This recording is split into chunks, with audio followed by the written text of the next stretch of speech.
O dinhi kahimtang karon sa adlaw guys, pagpakaon sa manok gikan na ning gamit ning kuan corn, yellow corn para mo tambok na yung gaki ag lawas ani. Pero meron man din nagkaon na gikuan guys kanang mga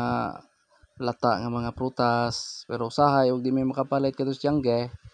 magpakaon ra mig mga lube kinudkod,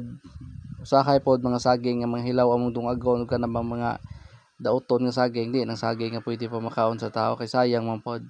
Kani mga manuka guys amo na ning gitangkaw kay samo ka so di may kakaon diri sa bukid ug mangaon may ilugan mi ug way kabusgan na ning mga manuka. Kini sa una lagi binihuyan na mo pero nga ris basakan guys kay kanunay mamkaon patakag tuktok na among tinanom nga sweet corn doon kaon ug aray pod minom og tubig nga ris basakan ug ang mahitabo ani puro sipon mga matay sayang lagi vitamins pagazod. So na guys kuan nila kabok 250 karon ning gamay na lagi kay pang nangadaot na ba